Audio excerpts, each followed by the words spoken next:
In this video, I'm going to show you how to add a non-Steam game to Steam VR application. If you find this video helpful, please consider to like this video and subscribe to my channel. In saying that, let's just jump straight into the video. Okay, so go ahead and open up your Steam client on your PC and make sure to sign in.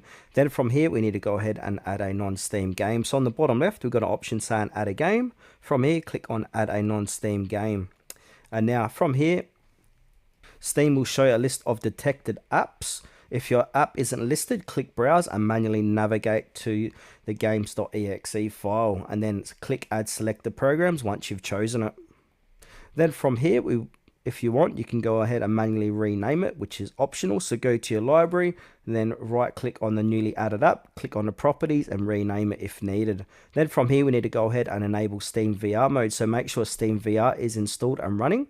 So right click the added app in your library, click properties. In the launch options, you can sometimes add custom flags depending on the game, and then launch in VR. So put on your VR headset from the Steam VR dashboard or desktop, launch the game from your Steam library.